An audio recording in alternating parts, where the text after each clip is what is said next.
அஸ்ஸலாமு அலைக்கும் ஃப்ரெண்ட்ஸ். நாம் இப்போ வந்து பட்டாணி புலாவ் செஞ்சிடலாம். அதுக்கு ஸ்டவ் ஆன் பண்ணி ஒரு குக்கர் வச்சுக்கிட்டேன். அதில் 2 ஸ்பூன் எண்ணெய், 2 ஸ்பூன் நெய் சேர்த்துக்கிட்டேன். இப்போ இதில் பிரிஞ்சி இலை, பட்டை, கிராம்பு, ஏலக்காய், நட்சத்திரப்பூ எல்லாம் சேர்த்துட்டு 1 டீஸ்பூன் அளவுக்கு சோம்பு சேர்த்துக்கிட்டேன். எல்லாம் பொரிஞ்சதுக்கப்புறமா நம்ம வெட்டி வச்சிருக்கிற வெங்காயம், கருவேப்பிலை சேர்த்துடலாம். எல்லாத்தையும் சேர்த்து நல்லா வதக்கி விட்டுக்கலாம். இது நல்லா வதங்கினதுக்கப்புறமா 1 1/2 டீஸ்பூன் அளவுக்கு இஞ்சி பூண்டு பேஸ்ட்டு சேர்த்துக்கிறேன். எல்லாத்தையும் சேர்த்து நல்லா வதக்கி விட்டுட்டு நான் ஒரு கைப்பிடி அளவு மல்லிக்கீரை, 3 பச்சை மிளகா மிக்ஸி ஜாரில் அரைச்சி வச்சுருந்தேன். அதையும் இது கூட சேர்த்துக்கிறேன். சேர்த்து நல்லா வதக்கி விட்டுக்கிடலாம். இப்போ ஒரு அரைக்கப் அளவுக்கு பச்சை பட்டாணி எடுத்து அது சேர்த்துக்கிட்டேன். இது கூட முந்திரி பருப்பு சேர்த்துருக்கிறேன். முந்திரி பருப்பு எண்ணெயில் பட்டை கிராம்பு சேர்க்கையிலே சேர்த்துருங்க.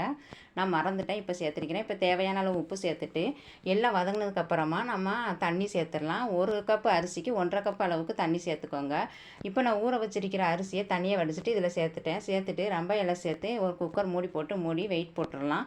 15 நிமிஷம் மீடியம் ஃப்ளேம்லேயே விட்டுருங்க. இப்போ திறந்து பார்க்கலாம். சூப்பரான பட்டாணி புலாவ் ரெடி. ட்ரை பண்ணி பாருங்கள்.